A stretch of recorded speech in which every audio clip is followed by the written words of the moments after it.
작년 말부터 시작해서 그 전에도 있었지만 전 세계적으로 테러가 굉장히 극심해진 것을 볼 수 있어요. 또 한 20년 전만 해도 드라이브바이 슈팅이라는 것은 너무나 놀라운 사건이었거든요.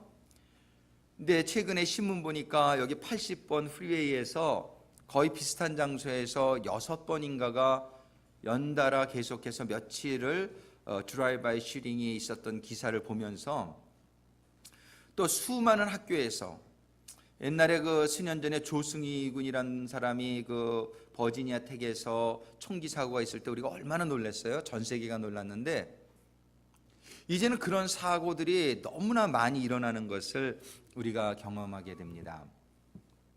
그것뿐만 아니라 천연재해도 그 통계를 보니까 지진이나 이런 통계들이 수백 년 전, 수십 년 전에 비해서 최근에 들어서 전 세계적으로 아주 수백 건의 그런 크고 작은 지진들이 끊임없이 그 빈도수나 이런 것들이 더 잦아지고 또 더 심각해지는 그런 일들을 우리가 보게 돼요.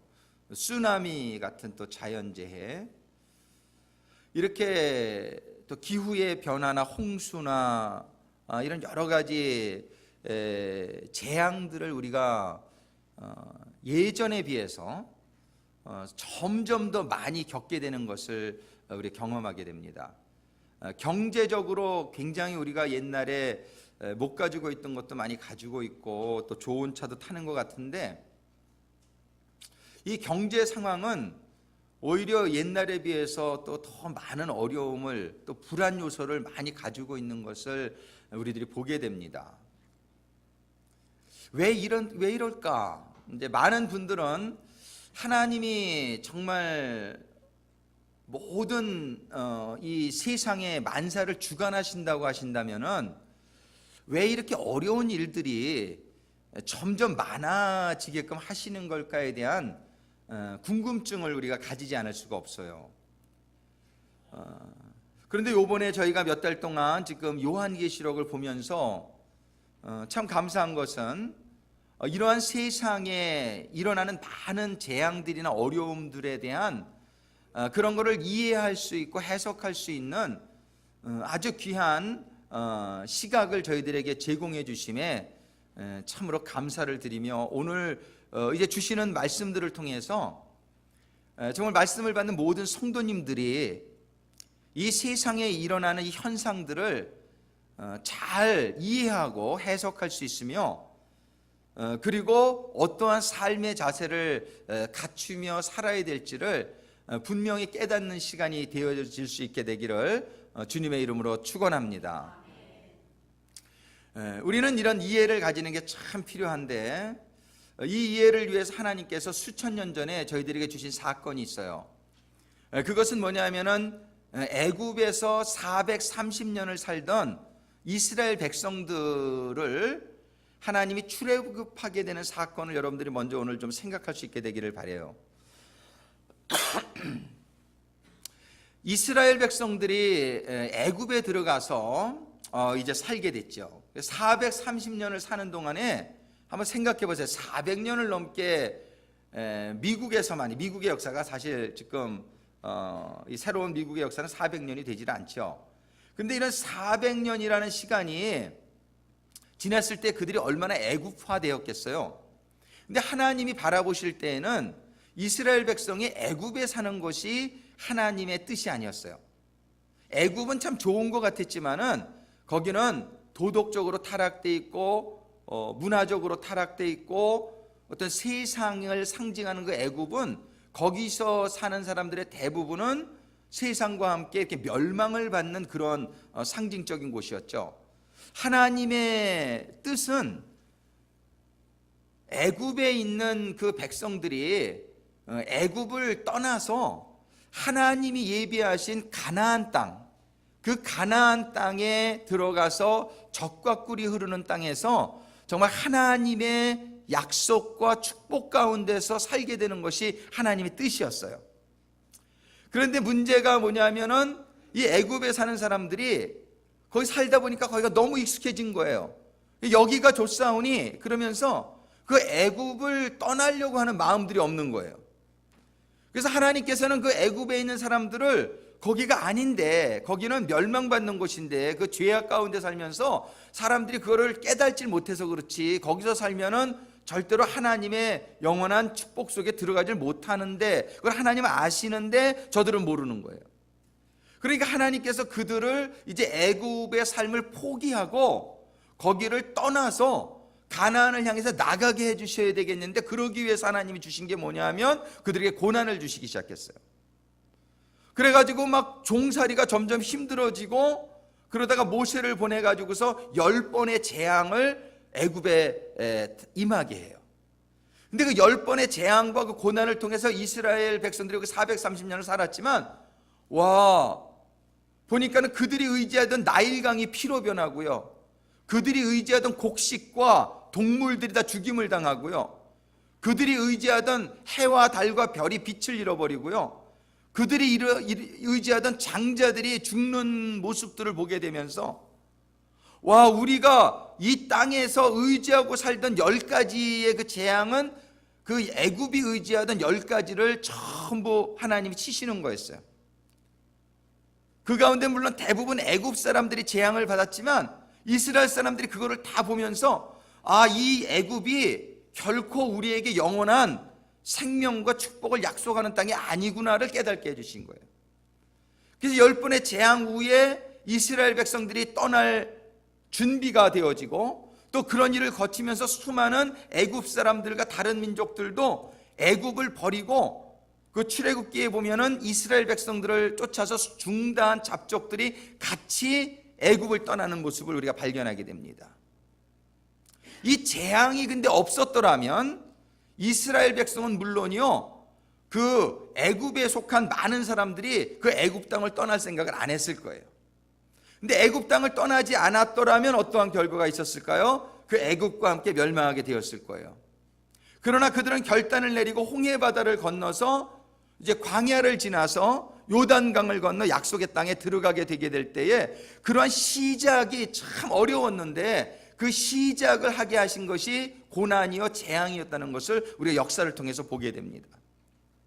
우리는 요한계시록에 보면은 많은 이런 재앙의 얘기들이 기록되어 있는데, 이 재앙을 하나님이 주시는 하나님의 의도를 이 애굽을 출애굽하게 하시는 하나님의 역사를 통해서 동일한 관점에서 여러분들이 이해할 수 있게 되기를 바라고, 우리가 이 세상에 지금 살아가는 가운데 왜 고난이 많은가, 왜 이런 재앙이 많은가에 대한 이유를 이 애굽의 역사를 생각하면서 여러분들이 이해할 수 있게 되기를 바라요. 여러분들 만약에 이 세상에 고난이 없다면 천국에 대해서 여러분들이 많은 관심을 가지지 않을 거예요. 여기가 좋사오니 하게 될 거예요. 그저 돈이 부족한 것이 없이 항상 있다고 그래봐요. 아, 그 돈을 쓰는 재미가 얼마나 좋아요. 그러니까 여기가 좋사오니 하면서 천국은 생각을 안 하고 여기서 돈 쓰면서 쓰는 생각에만 굉장히 마음을 빼앗기게 될 거예요. 여러분들이 늘 건강하기만 하다면 천국 별로 생각 안 할 거예요. 그런데 막 아프신 분들은, 아이고, 이게 이 땅에 사는 게 참 정말 고난이 많구나. 그 문둥병촌에 가서 사역하시는 김효성 목사님의 간증을 듣다 보면은 그 문둥병자들의 최고의 기도의 제목은 뭐냐면 빨리 죽어서 천국 가게 해달라는 거래요. 왜냐하면 너무나 괴로우니까 이 세상에서의 삶이. 그래서 하나님께서는 우리 성도들에게 특별히 아예 가능성이 없는 사람은 하나님은 아프게도 안 해요. 이제 아주 가능성이 없는 사람들이 있다라고 성경은 얘기해요. 아주 하나님으로부터 멀리 떨어져 가지고 양심에 화인 맞은 사람들이 있다라고 얘기해요. 그런데 가능성이 있는 사람들은 하나님이 최대한으로 하나님이 모든 재난과 고난을 통해서 우리에게 해주고자 하시는 것이 이 땅에 가지고 있는 우리들의 소망을 끊게 해주시는 거예요. 그 소망이 끊어지지 않으면 천국에 대해 생각 안 하기 때문에 그래요. 그래서 때로 성도들 중에 강건했던 사람들이 건강을 잃게 되기도 해요. 또 돈이 많았던 사람들이 돈이 없어지게 하기도 해요. 또 자녀들이 잘 되던 사람들이 자녀들을 너무 의지하는 분들은, 그 우상적인 그런 자녀를 가지신 분들은 그 자녀들이 잘못되게 돼요. 하나님 왜 그러실까요? 이 세상에 우리가 너무나 의지하는, 그래서 천국을 가고자 하는 마음이 없어지게 하고 여기가 좋사오니 나는 여기서 살게 해주세요, 이런 마음을 가지고 있으면 안 되기 때문에 하나님의 애굽 정도의 축복이 아니라 젖과 꿀이 흐르는 가나안 땅을 주셔야 되기 때문에, 여러분들 한번 솔직히 생각해 보세요. 이 땅에서 다 잘 되면 천국 생각 별로 안 하잖아요. 그렇죠? 근데 여기서 한번 아파 보세요. 굉장히 아프게 될 때, 여러분들이 한번 사업이 실패하게 될 때 무슨 생각을 하게 돼요? 아이고 하나님 보내주세요, 보내주세요, 이런 얘기가 고난을 당하게 되면 나오게 돼요. 하나님이 고난이 주시는 의미를 여러분들이 잘 이해할 수 있게 되기를 바랍니다. 하나님이 우리들의 고난을 없애줄 수 없어서 안 없애주시는 게 아니라 그 고난으로 인해서 우리가 세상에 헛된 꿈을 접고 영원한 산 소망 속에 거하게 해주시기 위해서 우리에게 고난이 오는 거기 때문에, 하나님은 우리 고난은 축복으로 가는 통로라고 말씀하시고, 우리가 당하는 고난 때문에 여러분들이 감사할 수 있는 그러한 영적이고 믿음의 사람이 되기를 바라시는 겁니다. 오늘 본문의 말씀을 읽었지만 우리 요한계시록 11장 15절로 19절의 말씀에 보면은 그 천국이 이루어지는 그 모습을 묘사해 주시고 있어요. 그런데 이 천국의 모습을 보면서도 많은 사람들은 이 천국을 그렇게 그리워하지 않는 것을 보게 됩니다. 우리는 지금 일곱째 나팔을 불매, 오늘 본문의 말씀이 일곱째 천사가 나팔을 불매 이렇게 정해봤어요. 하나님은 여섯 번째 천사가 나팔을 불 때까지는 수많은 재앙을 주세요. 근데 하나님의 목적은 그 재앙에 우리가 영원히 거하는 게 아니라 일곱째 천사가 나팔을 불 때가 온다는 거예요. 오늘 본문 요한계시록 12장 맨 밑에 15절 이하에 보면은 일곱째 천사가 나팔을 불매 하늘에 큰 음성들이 나서 가로되 세상 나라가 우리 주와 그 그리스도의 나라가 되어 그가 세세토록 왕노를 하시리로다. 여러분들, 우리의 왕이 김정은이 아님을 감사하시기를 바랍니다. 우리의 왕이 세상의 왕이 아니라 우리 주님이 왕이 되시는 그 나라가 우리에게 최고의 나라가 될 줄로 믿으시기를 바랍니다. 이 세상 나라가 그런데 우리 주와 그 그리스도의 나라가 되는 날이 일곱째 천사가 나팔을 불게 될 때에 이루어지게 된다는 사실이에요. 우리 주님은 오바마보다 훨씬 훌륭한 분인 줄로 믿습니다. 우리 주님은 이 세상의 어떤 지도자보다 우리에게 헌신적이고 우리를 위해서 목숨을 내어주시고 뿐만 아니라 전능하시고 전지하신 분이기 때문에 그 예수 그리스도가 왕이 되신 나라, 그 나라의 백성이 되시기를 주님의 이름으로 축원합니다. 그래서 17절에 가로되 감사하옵나니 옛적에도 계셨고 시방도 계신 주 하나님 곧 전능하시니여 친히 큰 권능을 잡으시고 왕노릇 하시도다. 이방들이 분노하며 주의 진노가 임하여 죽은 자를 심판하시며 종 선지자들과 성도들과 또 물어온 대소하고 주의 이름을 경외하는 자들에게 상 주시며 또 땅을 망하게 하는 자들을 멸망시키실 때로소이다. 이 왕국이 오면은 하나님의 공의로 불의한 사람들은 전부 멸망받게 되고 하나님을 경외하고 하나님을 예비하는 자들에게는 상을 주시며 하나님의 전지전능하신 능력으로 우리의 모든 질병을 낫게 하시고 우리의 모든 가난을 부하게 하시고 우리들의 모든 문제가 해결받게 해주시는 그러한 왕국을 건설해 줄 것을 일곱 천사가 나팔 불 때에 이루어질 나라고 성경은 예언해 주시고 있는 거예요. 여러분들과 저의 꿈이 그날에 있게 되기를 주님의 이름으로 축원합니다. 근데 그날이 꼭 우리에게 임해야 되겠는데 문제가 무엇이냐면은 수많은 사람들이 그거를 사모하지 않는다는 거예요. 아직도 이 세상의 육신의 정력과 안목의 정력과 이생의 자랑에 그거에 붙들려 가지고 그거에 마음을 빼앗기고 시간을 빼앗기고 그것의 정력을 빼앗기고 인생을 빼앗기고 사는 사람이 밖에뿐만 아니라 교회에 나오는 성도들 가운데서도 너무나 많다는 것이, 우리는 그래서 하나님께서 이 세상의 꿈을 접게 해주시기 위해서, 우리가 지난주에 계시록 6장과 7장을 보니까 예수님께서 인을 떼게 될 때에 계속해서 재앙이 일어나는 걸 보게 돼요.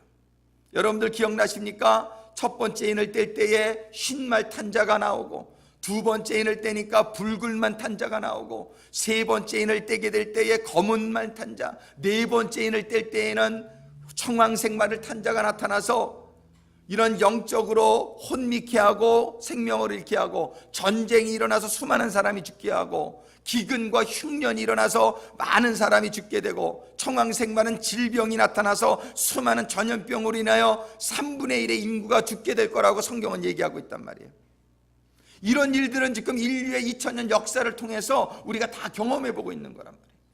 그러나 예수님 하나님의 목적은 거기에 있잖아요. 7장에 보니까 하나님께서는 하나님의 종들의 이마에 인을 친 사람이 14만 4천이 있게 하시고, 그들의 전도를 통해서 셀 수 없는 무리가 흰옷을 입고 환난을 통과하여 하나님의 찬양하는 자리에 서게 될 것이라고 말씀하신단 말이에요. 그래서 우리 지난주에 말씀 제목이 뭐였어요? 하나님의 인을 맞자. 한번 따라하겠습니다. 하나님의 인을 맞자.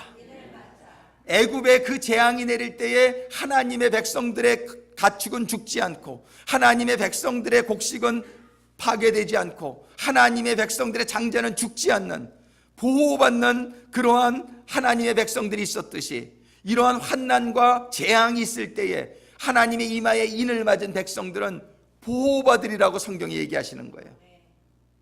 우리는 지난주에 설교의 제목처럼 성령의 인, 하나님의 인을 받아서 어떠한 재앙에도 우리가 넘어지지 아니하며 시험 들지 아니하며 그 환난을 통과하여 어린 양의 재림, 우리 주님의 재림하실 때에 그 잔치에 들어가는 성도들이 되어야 될 줄로 믿습니다.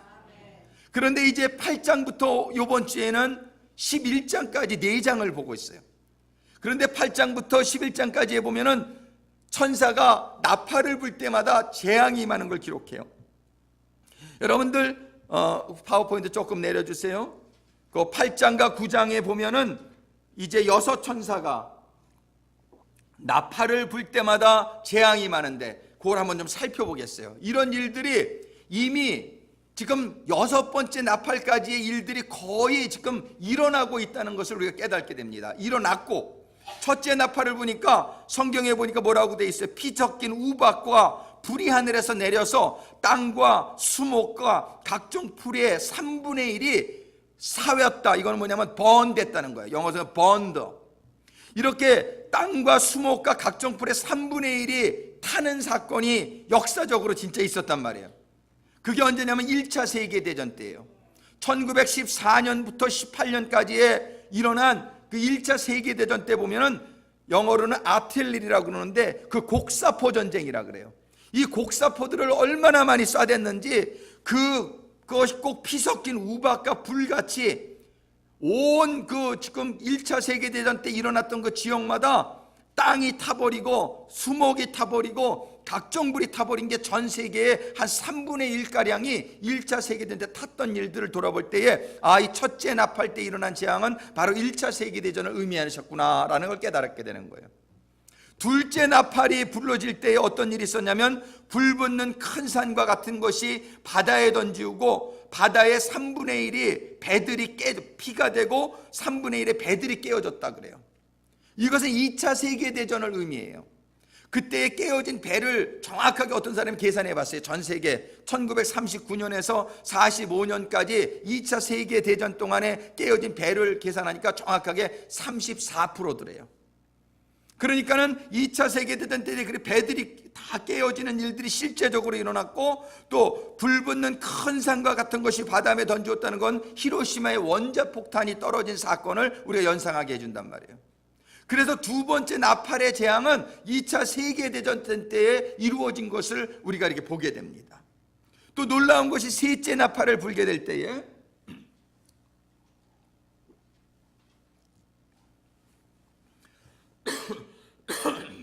죄송합니다. 셋째 나팔이 불결러지게 될 때는 횃불같이 타는 큰 별이 하늘에서 떨어진다라고 얘기했어요.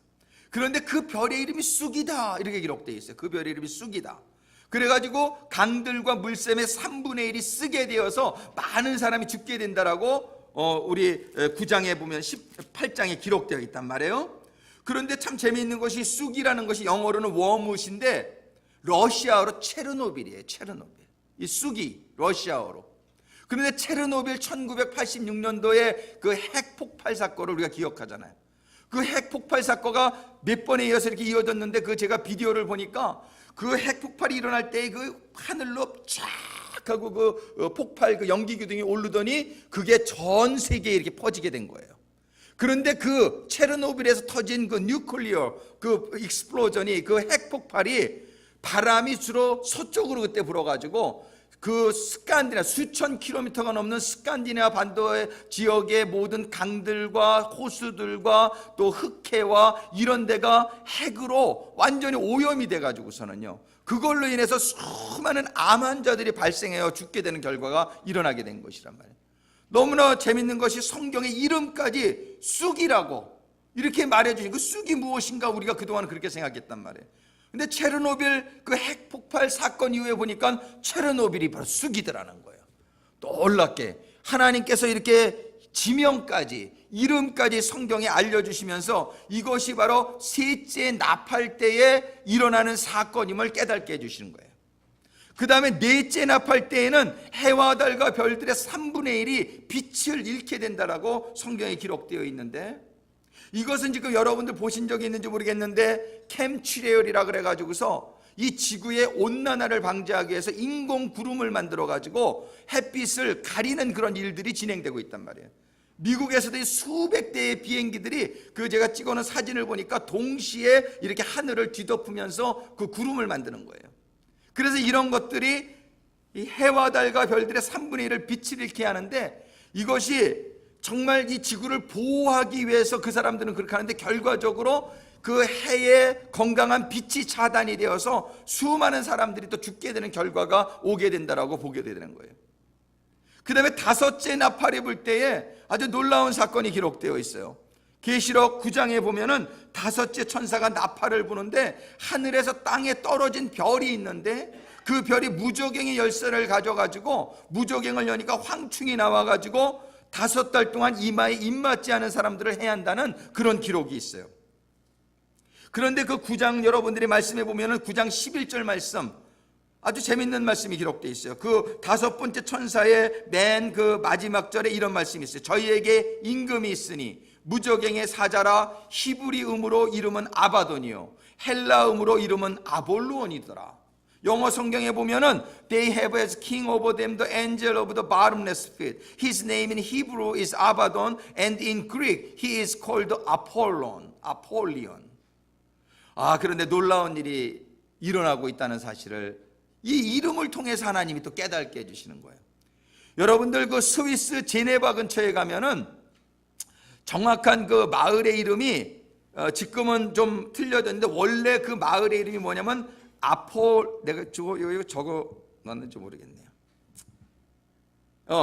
아폴리아쿰이에요. 원래 그 마을의 이름이 그 선이라고 하는 그 회사가 있는. 근데 이 아폴리아쿰은 뭐냐면은 아폴로에게 바쳐진 도시라는 뜻인데 그 아폴로의 그 이름이 뭐냐면 지금 여기 아폴리온이라고 성경에 기록되어 있는데 파괴자라는 뜻을 가지고 있어요. 그런데 이 선이라고 하는 CRN이라고 하는 그 조금만 내려줘 보세요. 거기에 보면은 그 회사의 앞에 그 이러한 권부교님 그 그림 있는 걸 보게 해주세요. 이 동상이 그 선 회사의 본관 앞에 세워져 있는 이런 조형물이에요. 근데 이것이 이 시기에 바로 아폴리온이라는 그러한 파괴자라는 그 힌두교가 섬기는 그 신상이에요. 근데 참으로 공교롭게도 그 회사가 이 신상을 갖다가 그 앞에다 세워놓고 그리고 또 재밌는 게 그 회사의 마크를 그 밑에 보면은, 권부견님, 이 마크가 썬의 마크예요. 그런데 이게 666의 마크를 이렇게 변형시켜 놓은 거예요. 육자예요, 육자. 예. 이 666은 우리가 짐승의 수라는 것을 알고 있죠. 그래서 이 회사가 참으로 굉장히 많은 사람들의 지금 관심을 가지고 있는데, 이 회사가 1954년도에 세워진 회사인데, 이 회사는 무엇을 하는 회사냐면은 전 세계 지금 www 다트 있죠. 인터넷을 만든 회사예요. 지금 전 세계의 인터넷 이 서버는 전부 여기로 연결이 됩니다. 이게 전 세계를 인터넷으로 장악하고 있는 회사예요. 그리고 이 회사가 연구하는 것은 뭐냐면은 블랙홀을 연구해요. 그래가지고 이 사람들이 말하는 건 뭐냐면, 이 옛날에 빅뱅 논리 있잖아요. 빅뱅으로 이 세상이 창조되었다고 사람들이 믿잖아요. 이 세상에 다시 빅뱅이 일어나게 하는 거예요. 이 세상은 지금 다 잘못 가고 있으니까 완전히 파괴시키고 재창조를 하는 걸 연구하는 회사예요. 그래가지고 이 회사는 지하를 100m를 파가지고 그 아래다가 뭘 연구하냐면, 이 물질이 빛의 속도로 달리다가 충돌을 하게 될 경우에 어떤 사건이 일어나느냐. 이 사람들이 그러고 타임머신을 연구하고, 그래가지고서 이 시간과 공간을 초월하는 신적인 경지에 이 사람들이 연구하고 있는 사람들이에요. 놀라운 일이죠. 이 세상을 파괴하고 새로 자기는 재창조하겠다는 거예요. 그리고 자기네가 온 세상의 그런 주권자가 되는, 하나님의 주권에 도전하고 있는 그러한 연구를 하고 있는 곳이에요. 참 놀라운 것이죠. 이 일이 그 밑에 이제 조금 더 내려보면은 그들이 www를 개발했는데, 그 밑에 보세요. 권부견님, 그 밑에 보면은 이 www가 바로 히브리어에서 이 바브, 이 W인 666을 상징한다는 걸 보게 돼요. 참 놀라운 일이죠. 우리가 지금 이 www.를 사용하지 않고는 아무것도 못하죠. 요즘 인터넷을, 모든 정보가 다 인터넷으로 올라가잖아요. 이 사람들은 세계의 모든 정보를 컨트롤하는 타워가 되어 있는 거예요. 그래서 그 밑에 보면은 666 밑에 읽어보면, 이처럼 베리칩을 통한 통제라는 그 일루미나티 어젠더를 실현하는데 핵심적 역할을 한 이 써니 현재 진행 중인 강입자 충돌기를 통한 실험이 단순한 과학 실험이 아니라, 일루미나티라고 다 아시죠? 일루미나티의 또 다른 어젠더를 실현하기 위한 과정이라고 이해하는 거예요. 이것이 바로 다섯째 천사가 나팔을 불 때에 일어난다고 하는 이 성경의 기록이 그대로 이루어지고 있는 것을 보게 되는 거예요. 이들이 무저갱의 열쇠를 받았다라고 하는 말이 참 재밌잖아요. 이 무저갱의 열쇠를 연구하고 있거든요. 지금 이들이 연구하는 게. 이래서 땅속에 지금 100m를 파놓고 그 무저갱의 그런, 거기에서 이제 그 세력들이 일어나게 하는 결과가, 이 실험의 이들의 연구 결과가 이루어질 것이 날이 멀지 않았다는 것을 보게 됩니다.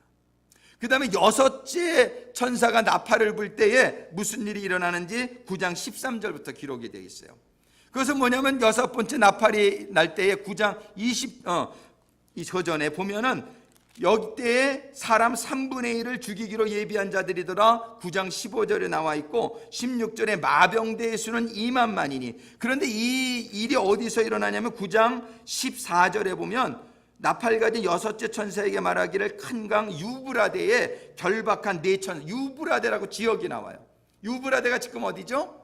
터키와 이락, 거기 유브라데 강이 있는 거예요. 거기에서 3차 대전이 일어날 거를 지금 예측하고 있는 거예요. 지금 이미 시리아와 그 수많은 지금 난민들이 문제가 되고 있는데, 그 전쟁의 발발지가 어디예요? 여기잖아요. 즉 유브라데 지역이라고요.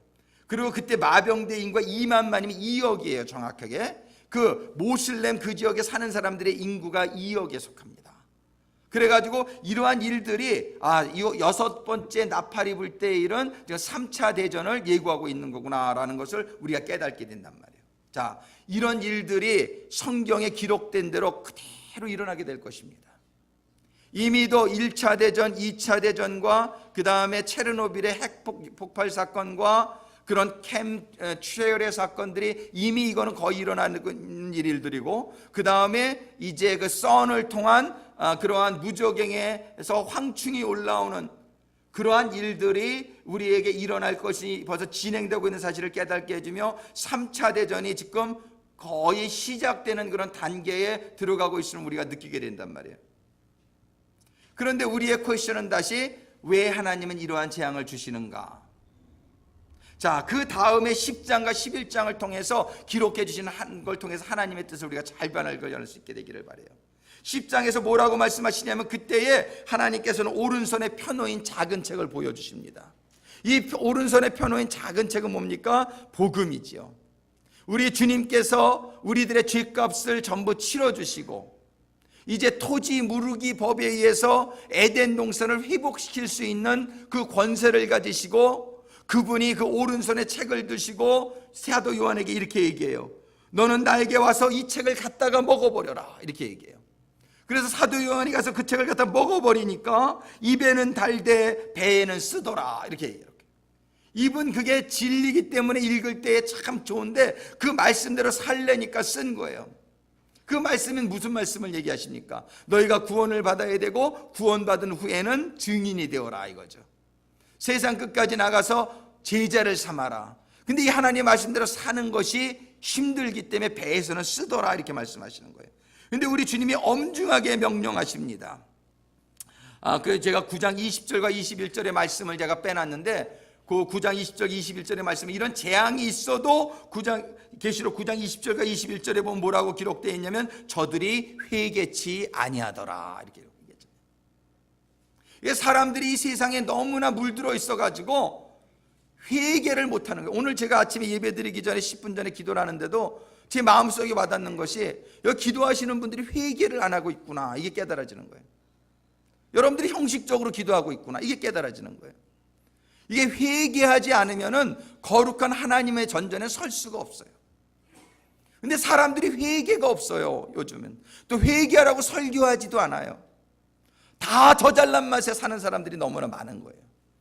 자칭 의롭다 하는 사람들, 그리고 바리새인과 같은 사람으로 가득 차 있는 모습을 제가 영적으로 느끼게 된 거예요. 오늘 제가 그래서 11시에 기도할 때 정말 회개하는 심령을 달라고 제가 더 기도한 이유가 거기에 있어요.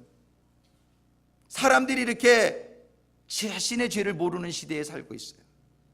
너무나 남들이 다 그렇게 사니까 자기의 죄를 깨닫지 못하는 거예요. 그래서 요한계시록 9장 20절과 21절에 보니까 그런 재앙이 일어나도 사람들이 회개치 아니하더라, 이렇게 기록하는 거예요. 근데 하나님께서는 이 회개치 아니하는 사람들을 그냥 다 죽게 두지 아니하시고 10장과 11장의 말씀을 통해서 그들을 한 사람이라도 그래도 더 구원하려고 역사하시는 하나님의 역사를 우리가 볼 수 있게 되는 거예요. 하나님께서는 사도 요한에게 내게서 그 책을 갖다가 먹어버리라. 그리고서 11절에 이렇게 얘기하십니다. 9장 11절의 말씀, 10장 11절의 말씀 우리가 한번 같이 읽었으면 좋겠습니다. 계시록 10장 11절 말씀 우리 같이 읽습니다. 저가 내게 말하기를, 내가 많은 백성과 나라와 방언과 임금에게 다시 예언해야 하리라. 영어 성경에 보면 이게 아주 정확하게 좀 더 나옵니다. You must, 초이스가 없는 거예요. 하나님 아주 강력하게 말씀하시는 걸 볼 수 있어요. You must again prophesy about many peoples and nations and languages and kings. 이게 뭡니까? 지금 회개하지 않고 있는 저 백성들을 하나님은 그냥 다 멸망에 이르게 하기를 그렇게 하실 수 없기 때문에 사도 요한과 같은 말씀을 받는 종들을 세우셔가지고 그들에게 이 말씀을 너는 먹어라. 배에 쓰더라도 네가 먹어야 된다. 그리고 하시는 말씀이 You must, 너는 나의 이 말을 세상의 모든 사람들에게 must, 반드시 전해라고 말씀해 주시고 있는 거예요. 이게 하나님의 심정입니다. 이 말씀을 받을 때에 두 증인이 세워짐을 11장은 기록합니다. 정말 그 환난의 시기에 두 증인이 일어나게 됩니다. 그 두 증인이 하나님에게서 권세를 받아가지고 담대하게 하나님의 말씀을 전파합니다.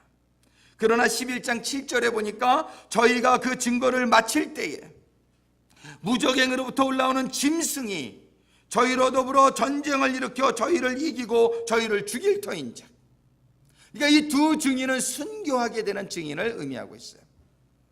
우리는 이 말세에 하나님의 말씀을 받게 되기를 바라고, 그 하나님의 말씀을 받게 될 때에 성령의 권능을 받아서 하나님이 주신 사명을 감당하게 되기를 바라고, 그렇게 될 때에 순교가 온다 할지라도 우리가 두려워하지 말고 순교에 이르게 되는 성도들이 되어야 될 것을 성경은 얘기해 주시고 계신 것입니다. 그러나 성도들의 삶은 그 죽음이 끝이 아니라는 것을 성경은 기록해요. 11절에 보니까, 11장 11절에 보니까 3일 반 후에 하나님께로부터 생기가 저희 속에 들어가매 저희가 발로 일어서니 구경하는 자들이 크게 두려워하더라. 이들이 사람들이 보는 앞에서 부활하게 된다라고 성경 기록하는 거예요. 할렐루야. 우리는 잠깐 동안의 죽음을 두려워하지 말고 하나님이 다시 살려주실 부활이 우리 성도들의 소망이 되시게 되기를 주님의 이름으로 축원합니다. 이렇게 부활하게 될 때 그때에 가서 13절에 보니까 11장 13절 그 시에 큰 지진이 나서 성 10분의 1이 무너지고 지진에 죽은 사람이 7천이라. 그런데요, 그 다음에 참 중요한 말씀이 기록되어 있어요. 그 남은 자들이 두려워하여, 그 남은 자들이 비로소 그때에 하나님을 두려워하여 영광을 하늘의 하나님께 돌리더라. 할렐루야. 일단 하나님께 영광을 돌리는 사람이 됐다는 것은 하나님의 백성이 되었다는 얘기입니다. 하나님은 이 시간을 위해서, 그 남은 자들을 위해서 하나님께서는 그런 일들이 일어나게 될 것을 지금 계획하고 계시고, 이제 하나님의 말씀을 받은 자들 가운데 죽음을 두려워하지 않는 두 증인과 같은 사람들을 찾고 계시다는 사실입니다. 우리는 이 재앙을 두려워할 것이 아니라 이 재앙은 인맞지 않은 자에게 괴롭히라고 9장에 기록되어 있어요. 우리는 인맞지 못하는 게 걱정을 해야지 재앙을 두려워하지 않게 되기를 바랍니다. 하나님의 이 말씀과 성령으로 인을 받게 되면은 이 재앙은 이겨낼 수 있을 뿐만 아니라 하나님이 주신 증인의 사명을 감당하게 될 것이고, 육신은 이 땅에서 비참하게 죽을 수도 있으나 주님이 십자가에서 죽은 것 같이, 참으로 재밌는 것이 거기에 보면은 11장 8절에 보면 저희의 시체가 큰 성길에 있으니 그 성은 영적으로 하면 소돔이라고도 하고 애굽이라고도 아니고 저희 주께서 십자가에 못 박힌 곳이니라. 주님이 십자가에 못 박히신 그곳에 우리도 죽임을 당하는 것 최고의 영광이 될 줄로 믿습니다. 우리는요, 이 기록된 말씀을 보면서 재앙을 해석할 수 있게 되기를 바라고, 우리는 성령의 인받은 자가 되어서 재앙을 두려워하는 자들이 아니요 그 재앙을 통과하는 자가 되고 심지어 순교하는 자가 될 각오까지를 우리들이 할 수 있게 되기를 주님의 이름으로 축원합니다. 그 이후에는 반드시 부활이 있게 되며 그 부활 후에 하나님의 천사들과 함께 오늘 본문이 말하는 것처럼 천국에서 하나님을 찬양하며 우리를 통해서 구원받은 사람들과 함께 더 이상 육신의 질병도 없고 가난도 없고 문제도 없는 그 천국에서 주님과 함께 영원한 삶을 살아갈 날을 우리가 소망하는 성도들이 되시기를 주님의 이름으로 축원합니다. 기도하시겠습니다. 아버지 하나님, 성경의 마지막 책인 이 요한계시록을 통해서 아버지 하나님, 저희의 신앙이 점검되어지고 종합되어지고 또한 아버지 하나님이 들어가게 하시고자 하시는 영적인 가나안 땅, 하나님의 천국을 사모하는 성도들이 되게 하심에 감사를 드립니다. 아버지 하나님, 세상에는 고난과 환난과 재앙이 끊임이 없고 계속될 것이지만 아버지 하나님, 그런 재앙에 약해지거나 두려워하거나 흔들리는 성도들이 되지 않을 수 있도록 날마다 주신 약속의 말씀을 읽고 듣고 성령의 음성을 듣고 그 말씀을 지키는 가운데 두 증인과 같이 성령의 인을 받은 하나님의 종들이 되어서 하나님께 영광을 올려드리고 기뻐하시는 주신 사명이 감당되어지며 저희들의 사역을 통하여 저희들 자신이 구원받을 뿐만 아니라 우리의 사랑하는 모든 주변의 사람들을 하나님께로 인도하는 데 귀하게 쓰임받는 성도들이 되어서 주님의 약속의 땅에 들어가는 그날 모든 천사들과 구원받은 자들과 하나님의 모든 피조물들이 함께 찬양과 영광을 올려드리는 그 자리에 모두 서게 되는 성도들 되게 하여 주시옵소서. 예수님의 이름으로 간구하며 기도드립니다.